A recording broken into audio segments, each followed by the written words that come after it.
Welcome, guys.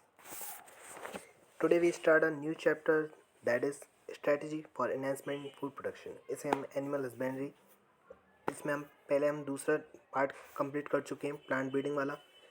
आपके reviews आए थे कि एनिमल हस्बेंड्री को भी कंप्लीट कर दीजिए, तो एनिमल हस्बेंड्री को आज हम ख़त्म करते हैं. ठीक है, तो थोड़ा फास्ट चलेगा, मेरे साथ साथ आपको मैनेज करना है. ठीक है. With ever increasing population of the world, enhancement of food production is a major necessity. जैसे जैसे पॉपुलेशन बढ़ती गई तो फूड प्रोडक्शन की नेसेसिटी भी बढ़ती गई. Biological processes applied to animal husbandry and plant breeding have a major role in our effort to increase food production. जो बायोलॉजिकल प्रोसेस थी, देखो, biological principle are applied to animal husbandry. Biological principle लगे animal husbandry में, और plant breeding ने major role दिखाया कि food production को बढ़ाना है. सेवरल न्यू टेक्निक आई, जैसे कि एम्ब्रायो ट्रांसफ़र टेक्नोलॉजी. कौन सी? Embryo transfer technology. Tissue culture technique.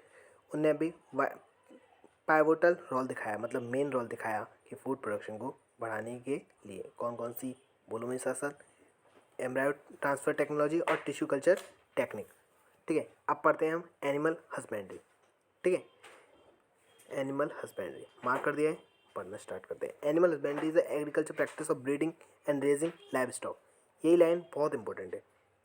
और जो मैंने इसका, आपने वो भी देखा होगा जो ऊपर प्रमोशन के लिए ऊपर डाला जाता है, इसका मैंने वॉलपेपर वगैरह भी वही सेट किया गया है कि यही लाइन से सेट किया गया है.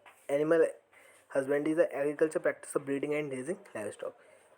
एग्रीकल्चर प्रैक्टिस करना, ब्रीडिंग या रेजिंग लाइव स्टॉक मतलब पशुपालन करना, मतलब पशु को हमें पालना है. As such it is a wider skill for farmer. बहुत इंपॉर्टेंट स्किल है फार्मर के लिए. एंड इज मच साइंस, और एक तरह से आर्ट भी है, एक तरह से साइंस भी, एक तरह से आर्ट भी है. Animal husbandry deal with care and breeding of live stock like buffalo, cow, pig, horse, cattle, sheep, camel, got, etc. हमें किस किस का पालन करना, किस किस को पशुपालन करना है? बफेलो, काउ, पिग वगैरह, इन सबको कर सकते हैं. etc लिखा हुआ है ना. That are useful to human, जो यूजफुल है ह्यूमन्स के लिए. Extend it include poultry farming, fisheries. Fisheries include rearing, catching, selling, etc. Fishery में इंक्लूड क्या क्या होता है? रेयरिंग. देखो ये चीज़ इंपॉर्टेंट है, ध्यान से सुनना. फिशरी में क्या क्या इंक्लूड होता है? Rearing, catching and selling.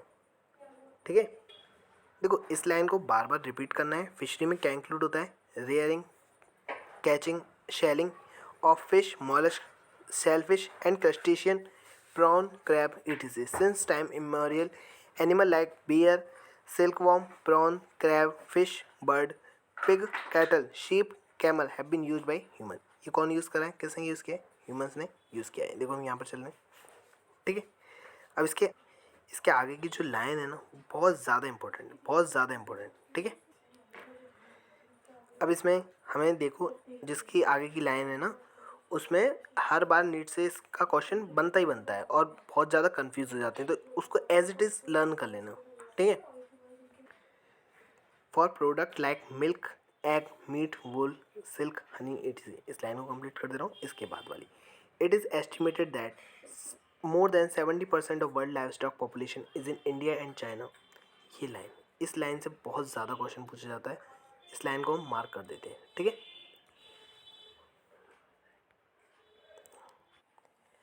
However, it is surprising to note that contribution of world farm, जो वर्ल्ड फार्म का वो कितना बना रहे हैं? 25%.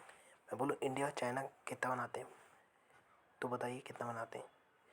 तो आपको अलग है आंसर. और मैं बोलूँ वर्ल्ड फार्म का कितना प्रोड्यूस हो रहा है, वो ओनली 25% है. क्लियर. तो कंट्रीब्यूशन ऑफ वर्ल्ड फार्म का आपको बताना है सिर्फ 25, उसका मोर देन 70%. बस ये बात आपको क्लियर रखना. तो प्रोडक्टिविटी पर यूनिट बहुत ज़्यादा लो है.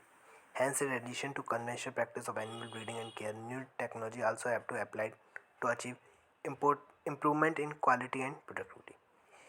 जो एनिमल ब्रीडिंग और केयर न्यू टेक्नोलॉजी अप्लाई हो गई कि इम्प्रूव करने के लिए क्वालिटी और उसकी productivity. Management of farm and farm animals, a professional approach to what have been traditional practice of farm management give the much needed boost to our food production. Let us discuss some management procedures and employ in various animal farm system. अब इसके बाद जो है वो थोड़ा कम काम का है, तो जल्दी जल्दी रीड आउट होगा सिर्फ। डेयरिंग इज़ द मतलब दूध वाला, तो पूरा dairy is the management of animal for milk के लिए और product for human consumption, milk के लिए और ह्यूमन की consumption. Can you list the animal that you would expect to find in a dairy, कि क्या क्या हमें डेयरी में मिलना चाहिए बताओ। कि कौन कौन से एनिमल्स जो डेयरी में मिलते हैं, उनसे हमें क्या क्या मिलता है, बता सकते हो। What are different kind of product that can be made with milk, milk से क्या क्या बना सकते हो। In a dairy farm management we deal with process and system that increase the yield and improve quality of milk. Improve करना है quality milk का। Milk yield primary depend किस पर करती है, quality of breed in the farm. किस पर depend करती है, quality of breed in farm. Selection of good breed having high yielding potential, जो गुड ब्रीड है उनका यील्डिंग पोटेंशियल क्या है, ज़्यादा। Under the climatic under the climatic condition of the area, combined with resistance to disease is very important। वो किससे combine की गई, रेजिस्टेंस किससे, डिसीज से, वो बहुत ज़्यादा इंपॉर्टेंट है। For the yield potential to be realise the cattle have to be very well looked after. Cattle को भी बहुत अच्छी तरीके से उसकी देखभाल करनी चाहिए, उसके they have to be house well, अच्छी तरीके से उसका मतलब रखना चाहिए, उसका घर वगैरह मतलब उसे अच्छी तरीके से बिल्कुल मतलब जैसे कि वो जंगल वगैरह में रहती है उस तरह से होना चाहिए उसका। ये नहीं होना चाहिए कि वो अलग अलग महसूस करे, ठीक है। शुड हैव एडिक्वेट वाटर, उसे वाटर अच्छी तरीके से मिले, और मेंटेन डिजीज़ फ्री, और डिजीज़ फ्री भी रहे। The feeding of cattle should be carried out in a scientific manner. और कैटल की फीडिंग कैसे होनी चाहिए, देखो इधर चले, साइंटिफिक मैनर में, with special emphasis on quality and quantity of order. किस पर स्पेशल एम्फेसिस पर करना है, quality and quantity of order. ये चीज़ मुझे थोड़ी सी अच्छी लगी, with special quality and quantity of order. Stringent cleanness के अलावा और हाइजीन के द्वारा, मतलब क्लीननेस तो होनी चाहिए और हाइजीन भी मेंटेन करनी है। किस किस की, कैटल और हैंडलर की। किसकी, कैटल और हैंडलर की, बहुत ज़्यादा पैरामाउंट इम्पोर्टेंस है, ठीक है। देखो किस किस की, कैटल की और हैंडलर। ये कैटल और हैंडलर क्या होता है, कैटल तो जो है पशु, और हैंडलर जो उसे हैंडल कर रहा है, तो दोनों की हाइजीन मेंटेन होनी चाहिए। ये नहीं कि कोई भी गंदा हुआ दूसरा आदमी अफेक्टेड होगा, ठीक है। और while making storage and transport of milk and it's product, मतलब दूसरा आदमी की जगह, इसका मतलब समझ पा रहे हो ना, वो पशु इफेक्टेड होगा। पशु इफेक्टेड का मतलब अगर वो इफेक्टेड होगा तो हमारा प्रोडक्ट खराब आएगा, जिससे हमारी मार्केटिंग वैल्यू भी बिगड़ेगी, ठीक है। while making storage and transport of milk and its product. Nowadays, of course, much of these processes have become mechanized. अब ये सब मशीनों के द्वारा हो गया है, आप जानते होंगे, which reduce chance of direct contact of produce with handler। तो अब बहुत ज़्यादा जो पशु से हम ना तो हम टच करते हैं, कांटेक्ट भी नहीं करते हैं, सब ये मैकेनाइज हो गया, मतलब मशीन के द्वारा हो रहा है। दूध मशीन के द्वारा एक तरह से निकाला जा रहा है, सब उसे ट्रांसपोर्ट करा जा रहा है, तो हमारा हाथ ही नहीं लग रहा है उस जगह, तो गंदा होने का सवाल ही होता ही नहीं है, ठीक है। Ensuring these stringent measure you would of course regular inspection with the proper record keeping, it would also help to identify and rectify the problem as early as possible।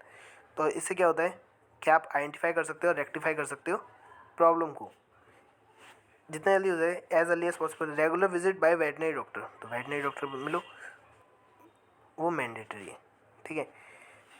Veterinary doctor कौन होते हैं, जो किसके doctor होते हैं, जैसे होते हैं पेडिशियन, और किसके होते हैं, बच्चों के।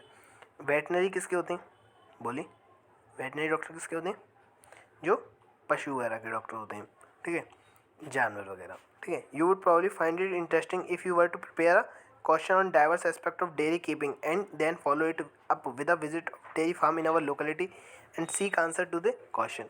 उनके क्वेश्चनों को बताओ भाई, अब डेयरी फार्म मैनेजमेंट जाओ, आपको पता चल जाएंगे, ठीक है। यहाँ तक क्लियर हुआ।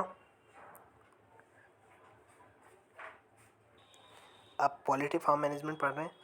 Polity is the class of domesticated foul buds used for food और फॉर देयर एग्स। देखो ध्यान से, पॉलिटी क्या है, class domesticated foul buds used for food, उनके एग्स के लिए। आ रहा है समझ में, देखो class of domesticated foul birds, foul का मतलब बर्ड्स बताया है, किसके लिए, फूड के लिए, और फॉर देयर एग्स, और अंडों के लिए। द टिपिकली इंक्लूड, इसमें क्या क्या इंक्लूड होना है, चिकन, डक्स, समटाइम टर्की भी इंक्लूड हो जाता है और गीज भी। The word poultry is often use to refer the meat of only these bird, इन्हीं का मीट लेना है किसी का। But in more general sense ये अदर बर्ड्स का मीट भी लेता है, ठीक है। जैसे कि इसमें तो पहले तो जनरल सेंस मानो तो सब बर्ड्सों का मीट आ जाएगा, पर ये लोग कह रहे हैं कि चिकन, डक, टर्की, गीज इन्हीं का लो, ठीक है। पर सब जनरल सेंस में सबका आ जाएगा, ठीक है। As in dairy farming, selection of disease free and suitable breed, proper and safe farm condition, proper feed and water, proper feed कराओ, वाटर दो, and hygiene and health care are important component of poultry farm management. Hygiene proper रखनी है और health care वो important component है poultry farm management की, ठीक है। हेल्थ केयर भी बहुत ज़्यादा इम्पोर्टेंट कंपोनेंट है पोल्ट्री फार्म मैनेजमेंट का, ठीक है। अब हम आगे बढ़ते हैं। You may have seen TV news और रीड न्यूज़पेपर अबाउट द, किसके बारे में पढ़ा है आपने?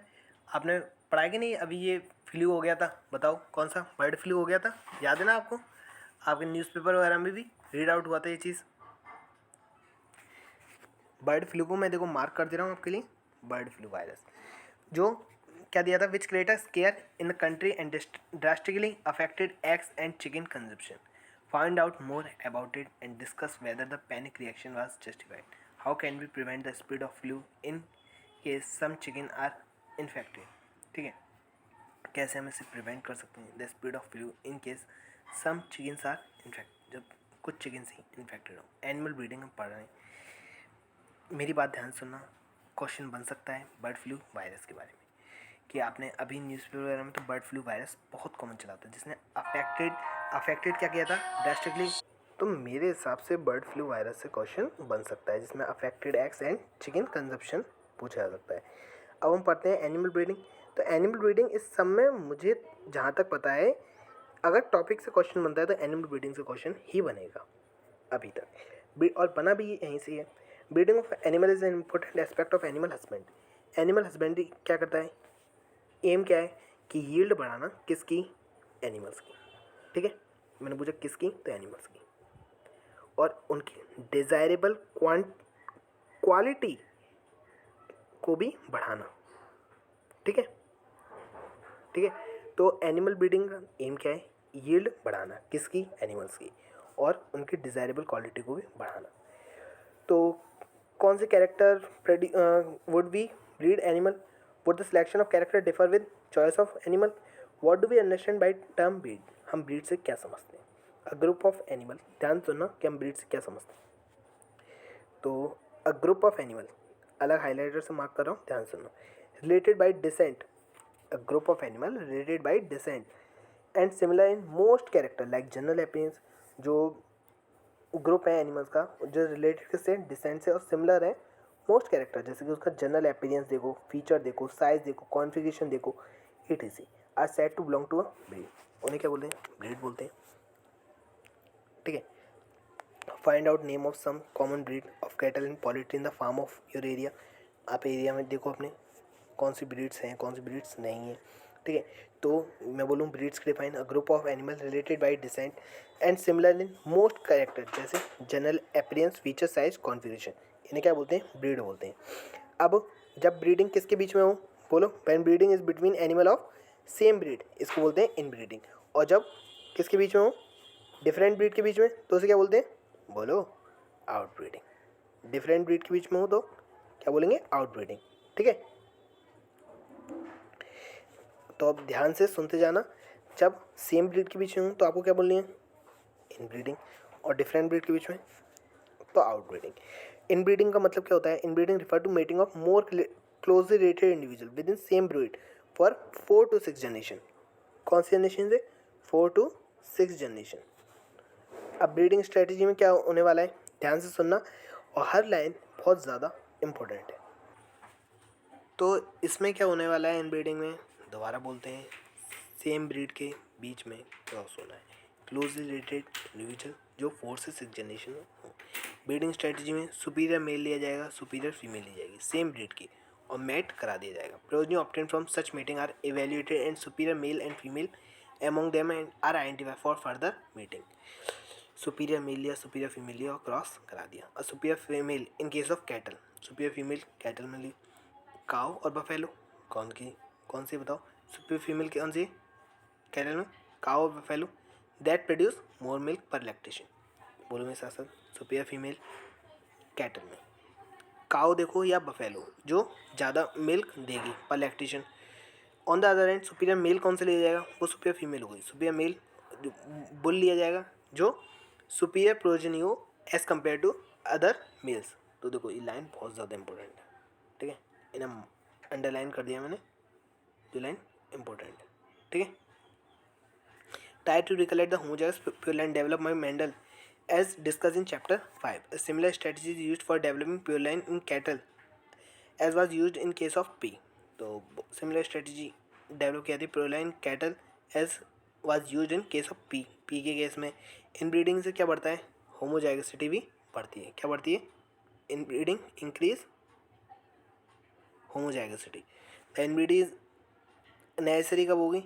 If we want to evolve a pure line any animal, अगर हम प्योर लाइन बनाना चाहते हैं किसी भी एनिमल में, इनब्रीडिंग से क्या एक्सपोज हो जाता है? Harmful recessive gene. जो हार्मफुल रिसेसिव जीन है उन्हें एक्सपोज करता है, that are eliminated by selection. दोबारा ध्यान से, इनब्रीडिंग से इंक्रीज क्या होती है? होमोजाइगसिटी। इनब्रीडिंग से नेसेसरी कब है? अगर हम प्योर लाइन बनाना चाहते हैं। इनब्रीडिंग क्या एक्सपोज कर देती है? हार्मफुल रिसेसिव जीन पूछा जा सकता है, that are eliminated by selection. It also help in accumulation superior gene, और क्या एक्युमुलेट करती है? सुपीरियर जीन को। और elimination of less desirable gene, और एलिमिनेशन किसका कर सकती है? लेस डिजायरेबल जीन को एलिमिनेट कर देगी, सुपीरियर जीन को डाल देगी एक तरह से। और therefore this approach where there is a selection at each step, तो सिलेक्शन हो रहा है किस पे? ईच स्टेप पे। Increase the productivity of inbreed population, तो इससे क्या हुई? प्रोडक्टिविटी बढ़ गई इनब्रीड पॉपुलेशन की, अगर कंटिन्यू इनब्रीडिंग की जाती है, और स्पेशली हम बोले क्लोज इनब्रीडिंग, ठीक है। तो क्लोज इनब्रीडिंग से क्या होने वाला है? उससे फर्टिलिटी रिड्यूस हो जाएगी, प्रोडक्टिविटी भी रिड्यूस हो जाएगी, और इससे क्या हो जाएगा? Inbreeding depression. बोलो मेरे साथ साथ कि क्लोज इनब्रीडिंग हुई तो रिड्यूस फर्टिलिटी हो गई और प्रोडक्टिविटी भी घट गई, जिससे क्या हुआ? इनब्रीडिंग डिप्रेशन हुआ। और जब whenever this become a problem, जब ये प्रॉब्लम बन जाए, तो selected animal of breeding population should be mated, तो एक आउट क्रॉस करा दो, मैं तो ये कहता हूँ ना। तो selected animal of breeding population should be mated, किससे मेट कराना है? देखो ध्यान से, with unrelated superior animal of same breed. किससे कराना है? Unrelated superior animal same breed का। देखो ध्यान से, इसे मार्क कर लो। एक तरह से क्या करा रहे हैं हम? Out cross. Single out cross से हम इनब्रीडिंग डिप्रेशन को हटा सकते हैं। अभी एक लाइन आएगी, वो वहाँ पे मैं आपको बता दूंगा, ठीक है। इससे क्या होता है? रिड्यूस फर्टिलिटी को, this usually help restore fertility and yield, जिससे फर्टिलिटी और हमारी जो यील्ड चली गई थी उससे हम रिस्टोर कर सकते हैं। यहाँ तक क्लियर है? अब पढ़ने वाले हम आउट ब्रीडिंग, ठीक है। तो आउट ब्रीडिंग क्या होता है सुनेंगे। आउट ब्रीडिंग है अनरिलेटेड एनिमल विच में between individual of same breed but having no common ancestor for 4 से 6 जनरेशन, जिसका कोई कॉमन एंसेस्टर नहीं है। कब? 4 से 6 जनरेशन, ठीक है। और उसमें क्या था? कॉमन एंसेस्टर होते हैं इन ब्रीडिंग में। कब तक? बोलो, 4 से 6 जनरेशन, याद है? उसमें लिखा हुआ है अप टू, ठीक है। ध्यान से, हर वर्ड का मतलब है। आउट क्रॉस, ठीक है। आउट क्रॉस किस बीच में होता है? Between different breed. Different breed के बीच में भी हो सकता है, उसे बोलेंगे क्रॉस ब्रीडिंग। अगर मैं बोलूँ, एक होता है आउट ब्रीडिंग में, आउट ब्रीडिंग का मतलब तो आपको पता है, ठीक है, अनरिलेटेड एनिमल होनी चाहिए। तो इसमें डिफरेंट ब्रीड भी हो सकती है, डिफरेंट स्पीसीज भी हो सकती है, और ऐसे भी हो सकते हैं जिसमें कॉमन एंसेस्टर नहीं है, 4 से 6 जनरेशन, उसे क्या बोलेंगे? Out cross. Single out cross से क्या होता था? बोलिए, सिंगल आउट क्रॉस से क्या होता था? याद आ रहा है? सिंगल आउट क्रॉस से इनब्रीडिंग डिप्रेशन हट जाता है। और आउट ब्रीडिंग में आउट क्रॉस हो गया डिफरेंट ब्रीड क्रॉस ब्रीडिंग। इसमें हम पढ़ेंगे बीकानेरी एयर्स और मेरिनो राम्स। और डिफरेंट स्पीसीज़ के बारे में उसमें हम पढ़ेंगे इंटर स्पेसिफिक हाइब्रिडाइजेशन, खच्चर बनाएंगे। म्यूल जानते हो ना, गधे और घोड़े का क्रॉस, मतलब हॉर्स और डंकी, ठीक है। तो आउट क्रॉस पढ़ लेते हैं पहले। This is the practice of mating of animal with same breed, same breed के बीच में हो रहा है, बट उसका कोई कॉमन एंसेस्टर नहीं होना चाहिए on either side of their pedigree up to 4 से 6 जनरेशन। आ गया कि नहीं आपका? अप टू आ गया, post generation, the offspring of such a mating is known as outcross. इसमें क्या होता है, सच मीटिंग क्या बोलते हैं, outcross. It is best breeding method for animal that are below average in productivity. ये उनके लिए बेस्ट मेथड है जो बिलो एवरेज है प्रोडक्टिविटी के लिए। ये लाइन मुझे बहुत पसंद है, ये कभी भी पूछी जा सकती है आपके, ठीक है। जो बिलो एवरेज इन प्रोडक्टिविटी के, ठीक है, AIPMT में पूछी भी गई ये लाइन, तो ध्यान से सुनना। ये बेस्ट ब्रीडिंग मेथड कौन सा पूछा जाएगा कि which is the best breeding method of animal that are below average in productivity in milk production. तो जैसे ग्रोथ इन बीफ कैटल, उसमें भी है कौन सा है, आउटक्रॉस। याद रहेगा बिल्कुल। सिंगल आउटक्रॉस से क्या होगा, इनब्रीडिंग डिप्रेशन खत्म। सिंगल आउटक्रॉस से इनब्रीडिंग डिप्रेशन खत्म। क्रॉस ब्रीडिंग में क्या होता है, सुपीरियर मेल लिया एक ब्रीड से और सुपीरियर फीमेल ली अनदर ब्रीड से, क्रॉस करा दो। Cross breeding allow the desirable quality of two different breed, दो डिफरेंट ब्रीड का क्रॉस कराया, कंबाइन कर दिया। प्रोजनी हाइब्रिड एनिमल में themselves to be used for commercial production, commercial production के लिए भी यूज़ हो सकता है। तो हाइब्रिड में ऐसे बोलते हैं ना कि बेहतर होगा, ठीक है, बेहतर को चाहिए और बेहतर, ठीक है। Cross breeding allow the desirable quality of two different breed to be combined. The progeny hybrid animal may themselves be used for common production, ठीक है। तो इसमें क्या होने वाला है, progeny hybrid animal used for commercial production. Alternatively, they may be subjected to some form inbreeding and selection to develop new stable breed that may be superior to existing breed. वो superior कैसे होनी चाहिए, existing breed से। देखो यहाँ पर many new animal breed that have been develop by this process. एक breed है कौन सी, हिजारडेल। कौन सी है, हिजारडेल। जो कहाँ पर डेवलप हुई है, पंजाब में डेवलप हुई है। शीप की ब्रीड है कौन, हिजारडेल। किस किस का क्रॉस किया था, बीकानेरी एव्स और मैरिनो रैम्स। बीकानेरी एव्स और मैरिनो रैम्स, ठीक है, क्लियर। बीकानेरी एव्स और मैरिनो रैम्स। अब पढ़ते हैं इंटरस्पेसिफिक हाइब्रिडाइजेशन। इंटरस्पेसिफिक हाइब्रिडाइजेशन में क्या होगा, दो डिफरेंट स्पीसीज का क्रॉस। खच्चर बनाना है, गधा और घोड़े का मिक्सचर। मेल और फीमेल एनिमल, दो different related species are mated. Male और फीमेल एनिमल, दो डिफरेंट रिलेटेड स्पीसीज को मेट किया जाए। In some case the progeny may combine desirable feature of both the parent.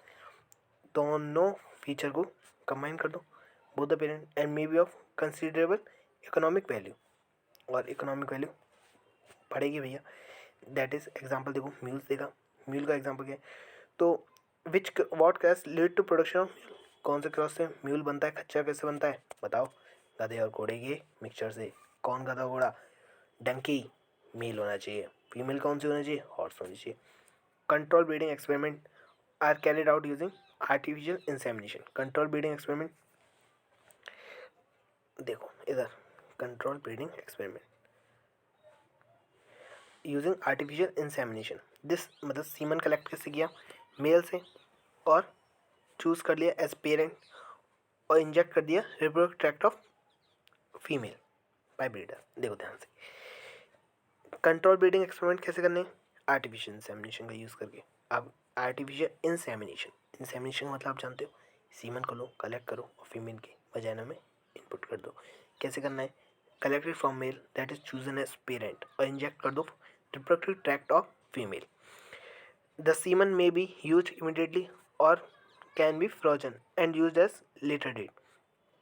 तो सीमन को कैसे यूज़ कर सकते हैं, या तो इमीडिएटली यूज़ कर दो या फ्रोजन कर दो। मतलब एक तरह से जैसे होता है ना, आप फ्रीज जानते हो ना, फ्रीज़र में फ्रोज़न कर लेते हैं, जैसे हम जमा देना, ठीक है, और यूज कर दो लेटर डेट, मतलब बाद में यूज़ करेंगे चलो। It can also be transport into frozen form, या तो फ्रोजन फॉर्म में हम कर सकते हैं। To where the female is housed, जहाँ फीमेल का घर है। In this way desirable mating को कैरेट किया जाता है। आर्टिफिशियल इंसेमिनेशन वो ओवरकम बहुत सारी प्रोसेस को मतलब ओवरकम कर देता है। कौन कौन सी, several problem of normal mating, जो नॉर्मल मेटिंग की बहुत सारी प्रॉब्लम आती है उन्हें ओवरकम करने के लिए कौन सा है, आर्टिफिशियल इंसेमिनेशन। ध्यान सुनो, artificial insemination help us to overcome several problem of normal mating. Can we discuss and list some of them, ठीक है। Often the successive rate of crossing mature male and female animal is fairly low, even though artificial insemination is carried out. जो success rate होती है ना mature male और female animal की, वो बहुत ज़्यादा लो होती है। इवन थ्रू आर्टिफिशियल इंसेमिनेशन को कैरेट कर लो भली, to improve the chance of successful production of hybrid. Other means are also use. बहुत सारे अदर रास्ते भी हैं, मतलब बहुत कम सक्सेसिव रेट थी आर्टिफिशियल इंसेमिनेशन की, तो कुछ और भी यूज़ करो भाई। Multiple ovulation embryo transfer technology, कौन सी? MOET multiple ovulation embryo transfer technology, बोलते हैं प्यार से मोहित। क्या? MOET is one such programme for herd improvement. तो हर्ड इम्प्रूवमेंट करने के लिए बहुत अच्छा प्रोग्राम है। इसमें काउ को एडमिनिस्टर किया जाता है एक hormone with FSH like activity, जिसमें एफएसएच की एक्टिविटी की तरह, जिससे फॉलिकुलर मैचुरेशन हो और सुपर ओवुलेशन हो। इंस्टेड ऑफ वन एग, पहले कितने एग दे रही थी? एक एग। नॉर्मल यील्ड कर रही थी एक एग पर सेकेंड, अब कितने दे रही है? वो कितनी दे रही है? देखो ध्यान से, दे प्रोड्यूस 6 से 8 एग। पहले वो कितने दे रही थी? 1 से 2 एग। अब कितने देगी? 6 से 8 एग एक साथ। क्या दिया हमने? एफएसएच लाइक हार्मोन, जिससे फॉलिकुलर मैचुरेशन हुआ, सुपर ओवुलेशन हुआ। किससे? पहले दे रही थी 1 से 2 एग, अब कितने देगी? 6 से 8 एग। एनिमल को मेट किससे कराना चाहिए? एलाइड बुल से। एलाइड बुल मतलब एक तरह से शांत बुल, ठीक है। और आर्टिफिशियली इंसेमिनेट करा दो, या तो एनिमल को मेट कराओ एलाइड बुल से या artificial inseminate. Fertilize egg at 8 से 32 सेल स्टेज। फर्टिलाइज एग को 8 से 32 स्टेज में, कौन से स्टेज में? 8 से 32, ठीक है। 8 से 32 स्टेज में उठाया। कैसे? Non surgically. यहाँ से क्वेश्चन आना है। 8 से 32 स्टेज में कौन से, कैसे? Non surgically. और ट्रांसफर कर दो सैरोगेट मदर, ठीक है। सैरोगेट मदर को दे दिया। The genetic mother is available for another round for super ovulation. Genetic mother available होगी for another round for super ovulation कराने के लिए। चलो, technology has been demonstrate for cattle, sheep, rabbit, buffalo, mare, etc. High milk yielding breed of female and high quality lean meat with less lipid। तो high milk yielding breed female की और high quality कौन सा लेना है? Lean meat with less lipid, जिसमें lipid कम हो। Meat yielding bull have been breed successfully to increase herd size in short time. देखो अब इसमें हमने क्या क्या पढ़ा। जेनेटिक मदर दूसरे राउंड के लिए हो गई थी। अब इसमें हमने कैटल, शीप, किस किस के लिए कर सकते हैं ये भी पूछा जा सकता है। Cattle, sheep, rabbit, mayor, etc, है ना। ऐसा नहीं है कि सबके लिए ही है, पर सबके लिए नहीं है, ठीक है। पर इसमें ईटीसी लिखा हुआ है, पर मैं आपको बता रहा हूँ ये सबके लिए नहीं है, ठीक है। High milk yielding breed of female and high quality lean meat with less lipid. Lean meat होना चाहिए जिसमें लिपिड का कंपोनेंट कम होना चाहिए। Meat yielding bull have been bred successfully to increase herd size in short time. इससे हम heard का साइज बढ़ा सकते हैं शॉर्ट टाइम में, बहुत कम समय में हर्ड का साइज बढ़ जाएगा। अब पढ़ते हैं बी कीपिंग और एपी कल्चर, ठीक है। वीडियो थोड़ी बड़ी हो रही है, पर हमें इसे ख़त्म करके ही करना है, ठीक है। बी कीपिंग और apiculture is the maintenance of hive of honey bee for the production of honey. Bee keeping और एपी कल्चर क्या करना है? मेंटेन करना है हाइव ऑफ हनी बी, किसके लिए? हनी को प्रोडक्शन के लिए। It has been as old cottage industry, as old cottage industry में, ठीक है। Honey is food of high nutritive value है, और बहुत ज़्यादा यूज़ होता है इंडाइजीनियस सिस्टम ऑफ मेडिसिन में, मेडिसिन के फील्ड में इसका बहुत ज़्यादा यूज़ होता है। Honey bee also produce bee wax भी प्रोड्यूस करती है। देखो हनी बी क्या प्रोड्यूस करती है? बी वैक्स, ठीक है। Which find many use in industry such as preparation of cosmetics में, पॉलिश में, बहुत सारी काइंड की। This the increase demand of honey has lead to large scale bee keeping practice. Honey का बहुत ज़्यादा इंक्रीज डिमांड है हनी का, तो इससे क्या हुआ? Large scale bee keeping practice के लिए यूज़ होता है। It has become an establish income generating industry, income generate करने के लिए भी बहुत ज़्यादा बी कीपिंग हो रही है। वेदर प्रैक्टिस ऑन स्मॉल या लार्ज स्केल पे, जिसे हम स्मॉल स्केल पे भी कर सकते हैं या लार्ज स्केल पे। Bee keeping can be practice in any area, कोई भी एरिया हो वहाँ पर हम बी कीपिंग कर सकते हैं जहाँ पर सफिशिएंट बी पास्चर हो, सम वाइल्ड शब के, फ्रूट और कार्ड हो और कल्टिवेटेड क्रॉप हो। They are several species of honey bee which can be reared. हम मतलब उनको हम पाल भी सकते हैं, कि कैसे भाई पाल वगैरह कह सकते हैं। और दिस मोस्ट कॉमन स्पीसीज वो कौन सी स्पीसीज है मोस्ट कॉमन स्पीसीज, मैंने पूछा मोस्ट कॉमन स्पीसीज, तो एपिस इंडिका है ना। Bee hive can be kept in one courtyard, on courtyard में भी कर सकते हैं, आंगन में हम बी कीपिंग कर सकते हैं कि नहीं कर सकते हैं, कर सकते हैं। हम वरांडा में कर सकते हैं, बिल्कुल कर सकते हैं हाउस के, या हम रूफ पे भी कर सकते हैं, छत पे भी हम बी कीपिंग कर सकते हैं। बी कीपिंग कोई लेबर इंटेंसिव प्रोसेस नहीं है, ये लाइन बहुत ज़्यादा आपके इम्पोर्टेंट है। बी कीपिंग कोई लेबर इंटेंसिव प्रोसेस नहीं है, समझ में आ रहा है। बी कीपिंग क्या है, लेबर इंटेंसिव प्रोसेस नहीं है, ठीक है। Bee keeping through relative easy does require some specialized knowledge and there are several organizations that teach beekeeping। तो ईजी है, कुछ स्पेशल नॉलेज रिक्वायर होती है, and there are several organisation जो बी कीपिंग समझाती हैं, ठीक है। The following point are important for successful bee keeping. आपको किस किस के बारे में नॉलेज चाहिए, नेचर, नॉलेज ऑफ नेचर और हैबिट ऑफ बी। तो इन चीज़ों को मैं मार्क कर देता हूँ आपके लिए, ठीक है। नेचर के बारे में जान लो और हैबिट ऑफ बी के बारे में, और select suitable location for keeping of bee hive. Suitable location low, veranda, courtyard, roof, ठीक है। कैचिंग एंड हाइविंग ऑफ स्वाम, ठीक है, और कैच करो या हाइविंग करो स्वाम की ग्रुप ऑफ बीज। Management of bee hive during different season, management करो बी हाइव का डिफरेंट सीजन में। एक तरह से यही तो टीच कर रहे हैं, बता रहे हैं हम। And handling of collection of honey and B wax, handle करो कि कलेक्ट करना है हमें, हनी करना है और बी वैक्स करना है। Bee are the pollinator of many crop species, बहुत सारी क्रॉप स्पीसीज के लिए बीज पॉलिनेटर है, ठीक है। Bees are the pollinator of many of crop species. तो कौन कौन सी, ब्रेसिका, सनफ्लावर, पियर, एप्पल, बसपा, Brassica, sunflower, pear, apple. Keeping bee hive in crop field during flowering period, तो बी हाइव हमने किया कब, क्रॉप फील्ड में, ड्यूरिंग फ्लावरिंग पीरियड। इससे क्या बढ़ा, पॉलिनेशन की एफिशिएंसी बढ़ गई, और इससे क्या हुआ, यील्ड भी बढ़ गई, beneficial both from point of view of crop yield and honey yield, ठीक है। मेरी बात ध्यान सुने, कीपिंग बी हाइव इन क्रॉप फील्ड में किया ड्यूरिंग फ्लावरिंग पीरियड के समय, तो इससे क्या हुआ, पॉलिनेशन की एफिशिएंसी बढ़ गई, क्या बढ़ गई, पॉलिनेशन की एफिशिएंसी, और इससे यील्ड भी बढ़ गई, बोथ पॉइंट ऑफ व्यू से, क्रॉप यील्ड से भी और हानि यील्ड से भी। हुआ क्लियर, ठीक है। फिशरी में हम क्या करते हैं, कैचिंग, देखो ये लाइन इंपॉर्टेंट है, कैचिंग, रेयरिंग, शेलिंग, और कैचिंग करना, प्रोसेसिंग मतलब सेल करना, बेचना, सेल फिश को या अदर एक्वाटिक एनिमल्स को।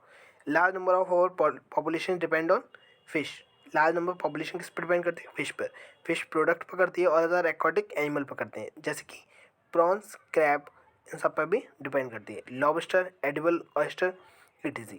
For food some of the fresh water fish which are very common include catla, तो कुछ फ्रेश वाटर फिश हैं जो बहुत ज़्यादा ही कॉमन है, जिसमें कटला मान लो, रोहू और कॉमन कार्प, ठीक है।